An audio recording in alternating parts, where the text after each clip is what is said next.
à tous, bienvenue sur la chaîne. Aujourd'hui un nouveau test. Je me fais très plaisir, une trottinette que je viens de m'acheter, la Joyor T10. Et je vous cache pas que je suis très content de ce test. Je vais vous expliquer pourquoi, parce que là je crois que vous avez la trottinette de l'année, voire de quelques années, parce que Joyor, tout simplement, ils ont fait très fort. Ils ont cassé complètement la concurrence. Je vais vous expliquer. Alors est-ce que pour autant il y a des soucis sur la qualité ou pas? C'est ce que je vais vous expliquer aujourd'hui. Déjà commencer par le petit unboxing classique. Alors est-ce que c'est compliqué à monter? Non. Quand vous la recevez, vous n'avez plus que le guidon ici à fixer. Vous avez juste ici le verrou à remettre, à fixer le tout. Ici, là, voilà. Vous fixez le guidon. C'est super bien emballé dans le carton. Ici, vous avez la sécurité. Hop, voilà, juste là, vous avez la sécurité qui maintient. C'est pour le système de pliage. Je vais vous faire ce que ça donne une fois plié déjà. Vous en rendez compte. Et voilà, la trottinette est pliée. Ça se fait en 5 secondes, c'est fait. Il n'y a pas de souci. C'est très rapide, c'est efficace. Un montage, zéro souci. Ça se fait vraiment. C'est d'une simplicité. Il suffit de ne pas faire le barbare, mais il n'y a vraiment rien de compliqué. Alors, le guidon, il est réglable en hauteur. Vous déverrouillez simplement ici. Vous relevez. Moi, je fais 1m83. Et il me reste encore 10-15 cm en hauteur. Alors, je peux encore l'abaisser bien sûr, donc je peux vous dire que quelqu'un, même je pense qu'à 1m90, pas loin de 2 mètres, je pense que c'est une trottinette qui pourra vous convenir. À essayer, mais pour moi, un bon 1m90 sans problème, 1m95, n'aurait pas de problème pour de hauteur, contrairement à d'autres trottinettes où par moment c'est un peu court, vous êtes très bas, vous êtes courbé, c'est pas top, c'est pas confortable, c'est pas le cas ici. On va commencer par les pneus, des pneus 10 pouces avec chambre à air, bien costaud. Alors ce qui est bien, c'est que c'est pas ma première trottinette, loin de là, je pense que j'en ai eu une quinzaine, une vingtaine. Ce qui est bien, c'est que ce coup-ci, ils n'ont pas été mettre, vous savez, une sorte de produit brillant là sur les pneus qui font qu'aux premières utilisations, c'est très glissant sur la route. C'est pas le cas, ils n'ont rien mis là, et tant mieux, c'est une bonne chose de la part des Chinois. Donc des pneus 10 pouces gonflables, moi avec chambre à air, une chambre à air est donnée en plus en pièces détachées, une supplémentaire. Pour moi, c'est l'idéal. Les pneus durs, c'est vraiment pas le truc qui me plaît, moi. Ça tape trop, c'est pas confortable, ça glisse sur la route. Et en plus, vous allez abîmer l'électronique parce que ça tape tellement que ça fait des chocs sur l'électronique. Et donc, c'est pas bon du tout. Donc, pour moi, c'est l'idéal. Des 10 pouces, c'est la bonne taille. Avec chambre à air, c'est nickel. C'est de l'autre côté, mais hop, je vais vous faire voir devant. Pour gonfler, c'est accessible tout de suite. Il n'y a pas besoin d'accessoires, de rallonge ou de quoi que ce soit, comme dans le passé sur certaines trottinettes électriques. Là, vous branchez, vous avez juste à brancher directement dessus, vous gonflez et c'est terminé. Alors juste un petit détail, dans les vérifications à faire quand vous recevez la trottinette, c'est la pression des pneus. Ils sont à 50 PSI. La mienne de trottinette, elle est à 60 à l'avant et 40 à l'arrière. Donc j'ai tout remis à 50, c'est pas grave, 60, c'est pas non plus fou. Mais je les ai tous remis à 60, ça fait partie du check de démarrage ça. Alors, autre check de démarrage, les freins. Vérifiez-les avant de partir sur la route. C'est des freins hydrauliques, je vous en parle juste après. Je vous en parle là, ce sont des freins hydrauliques. Donc est-ce que je vous dévoile tout de suite allez, on va parler du prix tout de suite, on va se faire mal directement. Enfin mal ou plaisir, je vais vous faire craquer peut-être directement. C'est une trottinette qui se trouve en prix. Je vous mets un lien dans le descriptif. AliExpress, c'est là que ça se trouve le moins cher, avec un stock en Europe, en Pologne. Elle se trouve à moins de 600 €. Et la mienne, j'ai pu cumuler avec un coupon, un code promo, et ça approche des 500. Et moi, je suis même baissé sous les 500 €. J'aime autant vous dire, une trottinette. Je ne vais pas tout vous dévoiler, mais avec le détail que je vais vous donner après, à ce prix-là, c'est incroyable. On peut même pas penser qu'il y a peut-être une anguille sous roche ou pas. En tout cas, c'est ce qu'on pourrait se demander, mais moi je connaissais déjà la marque Joyor, c'est pas leur première trottinette. Et du coup, je me suis lancé et puis j'ai zéro regret, bien au contraire, c'est pour moi la trottinette idéale et à mon avis, elle n'est pas prête d'être détrônée. Je vous explique après. Alors les freins, vérifiez vos freins, vous appuyez dessus, vous faites un petit tour dehors, roulez pas trop vite tout de suite direct. Vous vérifiez, frein hydraulique. Attention, je viens de vous dire le prix là, moins de 600, entre 475 et 600 € avec des freins hydrauliques. C'est exceptionnel. J'ai juste dû purger un tout petit peu celui-ci. Il fonctionnait quand même, il n'y a pas de souci. Mais bon, moi je suis un peu maniaque. J'ai dû le purger. Il suffit juste de retirer la vis là, d'avoir un kit de purge pour vélo. C'est standard. Vous faites quelques pressions, vous purgez, puis c'est reparti comme avant. Ça fait partie des vérifs à faire quand vous recevez la trottinette. Et autre vérification, les boulons. vérifiez-les. Moi j'ai pas eu de soucis, tout était bien serré. Tous ces petits boulons là, il y a juste le garde-boue, vous voyez ici. Hop, j'ai dû resserrer très légèrement, mais c'est vraiment pas excessif. Sinon voilà, vérifiez l'avant, l'arrière, les boulons que vous avez là. Et voilà, ça c'est partie du check de démarrage. Et je vous parle un peu du châssis extérieur. Alors là, j'ai déjà eu une Kukurine G3, donc pour vous donner un ordre d'idée, hein, c'était une j'ai eu il n'y a pas si longtemps que ça, que j'avais testé sur la chaîne. Ici, vous êtes sur du métal. Kukurine, la G3, elle n'est pas du tout en métal, c'est une sorte de plastique assez dur, assez dense. Hein. Il y a toujours la crainte que ça casse. Ici, c'est du métal, donc là-dessus, c'est beaucoup plus qualitatif pour moi. Les garde-boue, c'est pareil, c'est souvent un problème sur des trottinettes. Là, il est très solide, il est fixé des deux côtés par 2 vis.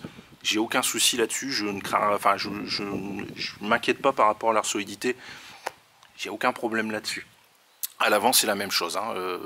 Platine ici, métallique, et garde-boue bien fixé, bien solide. Pas un truc qui va vous péter dans les doigts au bout de 20 km. Je vous parle encore d'un truc un peu fou, les suspensions avant-arrière.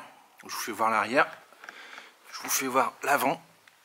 Voilà, ce type Dualtron, hein. Le format comme ça, c'est Dualtron. Sauf qu'ici, par rapport à des trottinettes, on va dire, dans cette gamme de prix, ou en tout cas beaucoup moins cher, dans cette gamme de prix plutôt, vous avez une suspension hydraulique, et là je peux vous dire c'est un truc de fou.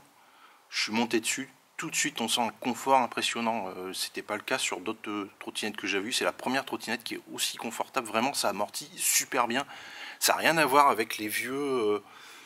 les vieux ressorts de trottinettes électriques premier prix, etc., qui sont trop... c'est juste des ressorts, c'est très dur, ça tape, ça amortit, mais à peine, en fait, c'est vraiment pas confortable. Là, c'est pas le cas. On a des suspensions qui sont incroyables. Dans cette gamme de prix, c'est incroyable d'avoir des suspensions pareilles. Vraiment, et l'avant et l'arrière. Hein. Vous avez des clignotants avant-arrière, un feu stop sur l'arrière. Ça c'est bien en termes de réglementation. Alors tiens, je vais répondre tout de suite. Donc juste un petit point, les clignotants, j'aurais préféré qu'ils soient un tout petit peu plus visibles dans la journée.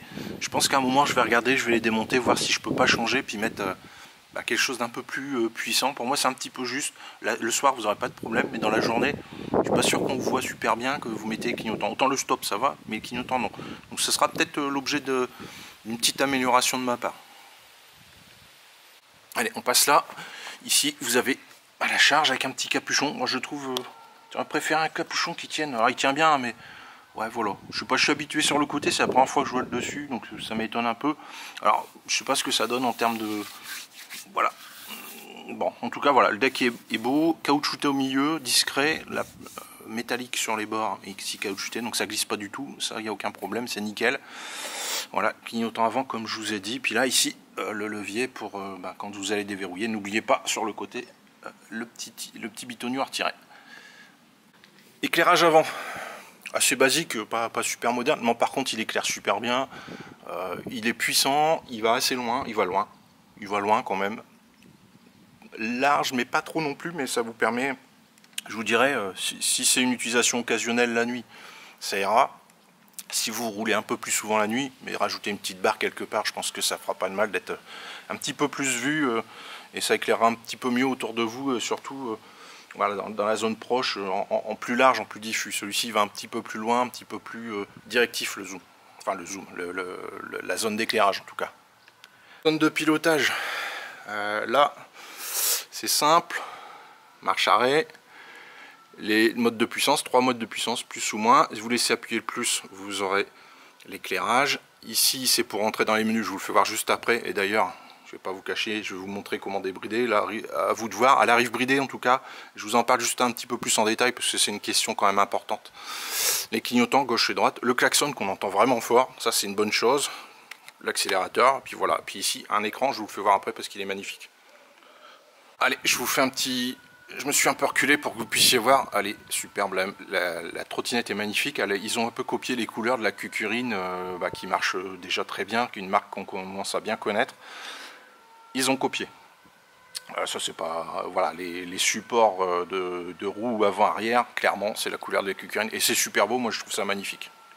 Alors, je vous parlais un peu tout à l'heure, j'ai commencé à vous parler un peu de l'étanchéité. Elle est IP54, ça veut dire que concrètement, elle va résister des petites pluies, des choses comme ça. Après, moi, personnellement, si vous voulez que votre matériel dure, je vous dirais, évitez de rouler sous la pluie quand vous le pouvez, ça me paraît du bon sens. Encore plus si c'est une averse, c'est encore pour moi plus du bon sens. Voilà, si vous voulez que votre matériel dure un peu, on ne sait jamais. Voilà. Après, ça me paraît quand même relativement étanche, mais bon, je suis toujours méfiant là-dessus. Dans la mesure du possible, je ne roule pas sous la pluie. Il faut avoir une pluie légère, mais pas plus que ça. Voilà, c'est mon conseil. Je vous fais voir l'écran comme je vous ai dit tout à l'heure. Là, je suis en plein soleil, on ne peut pas faire pire comme condition. Je vous fais voir quand même qu'on voit, j'espère que vous voyez aussi bien que moi, ce que je vois avec les yeux, que vous verrez avec la caméra. En tout cas, c'est lisible. Il n'y a pas de souci, il n'y a pas besoin de froncer les yeux, tout ça. C'est franchement lisible. Vous avez le niveau de puissance qui est là. Donc là, votre vitesse. Hein. Ici, la batterie. Et puis ici, le temps de roule. Et voilà, c'est tout. Après, la lumière, bah, si vous laissez appuyer, comme je vous ai dit tout à l'heure, ça va apparaître ici. Il n'y a pas de souci. J'espère que vous allez bien voir. En tout cas, c'est très lisible. Là, pourtant, je suis en plein soleil. On ne peut pas faire pire. Hein. Les clignotants, si vous les mettez, hop, c'est pareil. Ça va apparaître. On rappuie dessus. Et ça se termine. Ah, le klaxon, tiens, je vais vous en faire profiter. Il est super efficace. Allez, je vous parle de la batterie et du chargeur. Chargeur 2 ampères non ventilé. Donc zéro bruit, pas un bruit de ventilation qui va vous gêner dans une pièce. C'est pas le souci. Attention quand vous chargez, toujours, ne faites pas ça la nuit. Voilà, c'est assez rare ce genre de problème. Mais voilà, soit vous le mettez en extérieur, à l'abri, enfin un endroit. Mais en tout cas, ayez toujours un œil dessus. C'est un conseil aussi là aussi. La batterie 48 ampères, c'est simple. En termes d'autonomie, parce qu'on va mettre les pieds dans le plat, hein, je vous ai dit, un trottinette aux alentours de 500 €. Bimoteur, je ne l'ai pas dit tout à l'heure, 2 moteurs de 1000 watts, mais ça je vous en parle après, parce que je vais vous expliquer ça. Je vois souvent des commentaires qui ne comprennent pas bien l'intérêt d'un bimoteur. Je vais vous expliquer tout ça. Donc une autonomie réelle à 40 km. Donc ça, c'est pareil, pour le prix. Croyez-moi, souvent, alors ils annoncent 75, en gros vous divisez toujours à peu près par 2, là c'est un petit peu plus, vous êtes à 40 km d'autonomie réelle, c'est énorme. Après bien sûr ça va varier de 5 km suivant votre profil, moi je ne suis pas un profil poids-plume, puis ça dépendra du circuit que vous faites, est-ce que vous la débridez ou pas, voilà, ça va dépendre de plusieurs critères, mais en gros vous êtes à 40 plus ou moins 5, voilà, c'est tout ce que je peux vous dire, et franchement c'est excellent, c'est excellent. Débrider, ça c'est l'aspect super important. Vous laissez appuyer le bouton M, vous arrivez ici sur les voilà, les critères. Ben, ça s'est éteint au bout de 5 minutes, j'avais oublié de le déprogrammer. On redémarre, c'est pas grave. Vous laissez appuyer le bouton M, vous arrivez sur les programmes. Je vous dis tout de suite les seuls programmes qui vont vous intéresser. P2 c'est km/h ou les miles. P3 c'est le voltage de la batterie, donc on est en 60 volts. Ici ben, c'est le temps de mise en veille, là c'est ce qu'on vient de faire justement juste avant, 5 minutes. Ici la taille P6, le diamètre des roues, ça je vous le remettrai dans le descriptif aussi. P7 c'est le nombre d'aimants, touchez pas à tout ça. P9 ça c'est démarrage à 0 ou pas, c'est-à-dire soit vous poussez ou pas. Moi j'ai désactivé, 0 pour désactiver parce que c'est chiant de devoir mettre un coup de pied là-dessus. P10, important, débridage de la Vmax. Donc en 1 c'est bridé, ça arrive comme ça, donc je vous en parle après aussi, c'est pareil. 0, vous débridez, vous irez plus loin, sur terrain privé toujours.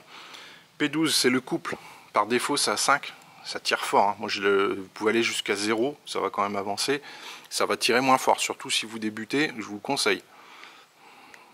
Après, vous avez P15, ça serait la Vmax, mais il y a un petit décalage. Je sais que je l'avais mis par exemple à 33 et ça faisait un 30 au compteur. Donc voilà, à vous de voir la Vmax que vous voulez mettre. C'est vous qui déciderez de tout ça. Ça peut être un mix avec les autres options. Après, c'est les feux de croisière que vous avez. Hop, ah bah ça y est, j'ai encore quitté. Ça, c'est parce que je touche à rien. Ici, ah oui, c'est le. Comment on appelle ça ? Le régulateur de vitesse, enfin, vous savez, ça va s'enclencher, ça va maintenir une vitesse. C'est désactivé par défaut, heureusement, parce que ça, c'est dangereux. Si vous n'avez pas l'habitude, c'est hyper dangereux. C'est le maintien de vitesse, vous savez. Moi, je préfère franchement de le désactiver. Ça y est par défaut, donc tant mieux. Voilà. Puis après, il y a un dernier P99 qui remet tout à 0. Donc ça, ce sont les menus que vous pouvez trouver. Donc vous, l'idéal, c'est de faire un mix entre P10, P12, P15. Vous allez mixer entre tout ça pour trouver ce qui vous convient. Voilà. Je vous ai dit, trottinette bimoteur. Donc moi ça fait des années que je suis trottinette électrique.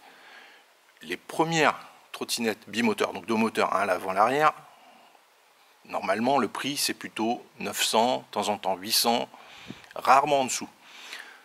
Moi, la mienne, je l'ai payée moins de 500. On dit, merde, il y a un loup, il y a un truc qui n'y a pas. Bah non, il n'y a pas de loup. C'est parfaitement fonctionnel, il n'y a rien à dire. Je ne sais pas comment ça se fait que Joyor a réussi ce coup de maître, parce qu'en plus, les éléments sont de qualité. Je veux dire, c'est pas du bas de gamme. Les freins sont hydrauliques, les suspensions, elles sont superbes. C'est bien construit, je veux dire, j'ai rien vu de bizarre, c'est hyper bien construit. La batterie, elle a une autonomie folle pour ce prix-là. Enfin, on se dit, mince, donc pour moi, ils sont en train de tuer la concurrence. C'est simple, je vous le dis tout de suite, c'est ma conclusion en fait, mais j'ai pas terminé le test, mais ils sont en train de tout tuer. À mon avis, ils ont misé pour avoir le plus de marché. Enfin, pour moi, ils veulent dominer le marché, donc ils ont sorti cette Joyor T10. C'est simple, elle va tout écraser, c'est pas possible, à moins d'être un fan inconditionnel de Dualtron, des choses comme ça. Dualtron, vous allez mettre 3 fois le prix. Une équivalente, vous avez la Kukurin G2 Master pour en parler. La G2 Master, elle est à 900, de temps en temps 800. Elle n'est pas en dessous. Là, vous êtes en dessous de 500. Si vous vous attendez suffisamment, je vous ai mis le lien en descriptif AliExpress, il y a des codes promo. Moi, je l'ai payé moins de 500. Vous dites, merde, c'est pas possible. Ben, si, c'est possible. À mon avis, il compte sur un volume de vente énorme. Ben, voilà, pour amortir ce prix de vente qui est hyper agressif. Hein. Franchement, vu l'équipement, c'est top. Alors, on parle souvent du millimoteur. J'entends, je vois, je lis des trucs, tout et n'importe quoi. Ça sert à rien, la trottinette hybride à 25, ça sert à rien de bimoteur, tout ça. Non.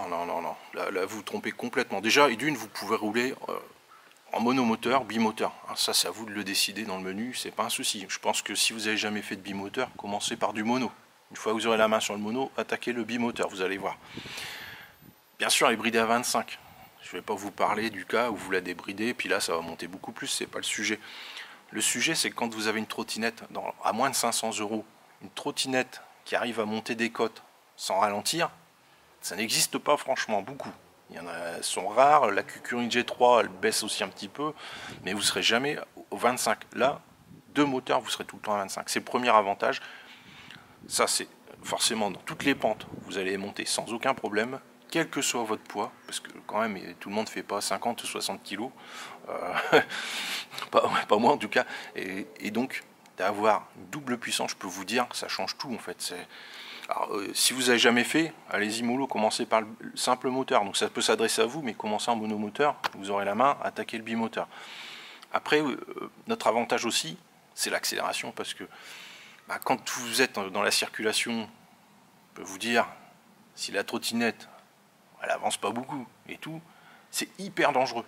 Là, vous êtes en bimoteur, ça va accélérer comme il faut pour vous insérer parfaitement dans le truc. Même si vous êtes à 25, ça va parfaitement s'insérer, ça va se bloquer à 25. Tant mieux, vous serez dans les clous. Elle est homologuée, vous n'aurez pas de problème avec les forces de l'ordre. À ce sujet, je vous rappelle que, non, en toute logique, je ne veux pas faire le relou là-dessus, mais vous devez monter seul sur la trottinette et vous devez être assuré. Hein, ça, c'est les choses basiques. Après, je ne vous parle pas de pas rouler sur les trottoirs, tout ça. Vous êtes assez grands les uns les autres. Donc voilà. Donc, elle est homologuée et vous pouvez rouler. Tant que vous la laissez brider, vous pouvez rouler sur la voie publique et avec les conditions que je viens de vous donner, il n'y a aucun souci. Et le double moteur, je viens de vous expliquer à l'instant l'intérêt. Parce qu'on lit tout et n'importe quoi des gens qui n'ont jamais eu de bimoteur. Moi, j'en ai eu des monomoteurs, bimoteurs. Je peux vous dire que ça change complètement une trottinette électrique. Et franchement, quand on a goûté au bimoteur, on ne revient pas au monomoteur. Ça, c'est une certitude. Voilà, ça, c'était ma mise au point parce que on lit trop d'âneries sur internet, des gens qui commentent tout ça et vous disent ouais ça sert à rien, autant de puissance. Alors après la puissance des moteurs, tiens, ça sera un autre sujet. La puissance des moteurs, ici on a 2 moteurs de 1000 watts. Je vous dirais, j'ai déjà eu par le passé une qui avait 2 moteurs de 800 watts, c'était déjà bien. 2000 watts, franchement ça correspond, c'est un usage pour 99% des gens en fait. Ceux qui veulent des moteurs de 2000 ou 4000 watts, là, c'est un truc de fou, de malade mental. Déjà là, ça accélère très fort. Je vous cache pas, ça accélère super fort. Voilà, pour 99% des gens, du bimoteur, c'est suffisant.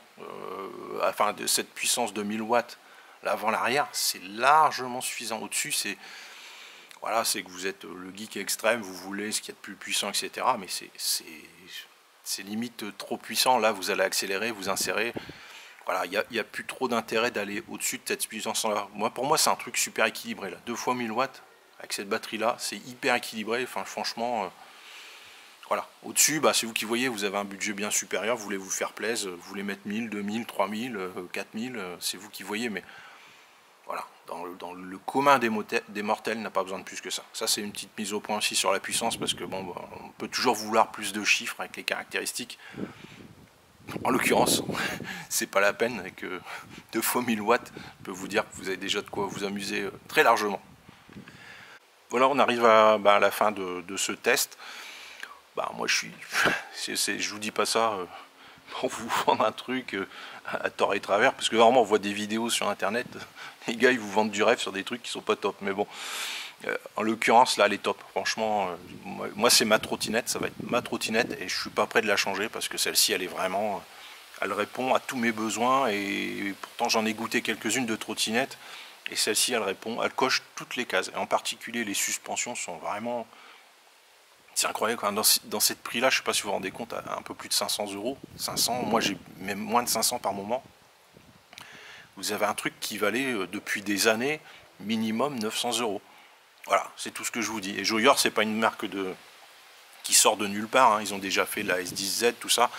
Il n'y a pas eu de souci majeur de rencontrer, donc voilà. Moi je sens, puis ça se voit à la construction que c'est solide. Je veux dire, il n'y a rien qui est branlant, des choses comme ça, quoi. Bon, voilà. Donc moi c'est un méga coup de cœur. Si vous hésitiez une trottinette, franchement, déjà entre monomoteur, bimoteur, si vous étiez en monomoteur dans cette gamme de prix ou pas très loin, passez au bimoteur. Franchement, autant gagner du temps, de ne pas galérer avec une monomoteur, passez au bimoteur direct, quitte au début à rouler en monomoteur, c'est mon conseil du jour. Franchement, vous ne regretterez pas. Et celle-ci, vous la garderez bien plus longtemps dans le temps. Voilà. Allez, je vous dis à bientôt. Alors si, bien sûr, la vidéo vous a plu, n'hésitez pas à vous abonner, à mettre un petit commentaire, un petit like. Si vous avez des questions, allez-y, je réponds toujours avec beaucoup de plaisir. Voilà, moi c'est ce qui me motive aussi à faire ces vidéos à chaque fois, à vous les partager, parce que c'est du temps pour moi. Moi, j'ai pas que ça à faire, c'est un loisir pour moi, c'est pas un travail, c'est un loisir. Donc voilà, donc votre retour il est important pour moi, ça me motive aussi à poursuivre et puis à vous partager des choses comme ça. Et surtout les trottinettes, c'est un sujet que j'aime bien les ordinateurs, tout ça, mais j'aime bien aussi les trottinettes électriques, et là, j'ai zéro regret dans cet achat. Franchement, c'est... Voilà. Je pense que c'est un de mes meilleurs achats depuis pas mal d'années en termes de trottinettes électriques. Voilà, à bientôt, ciao.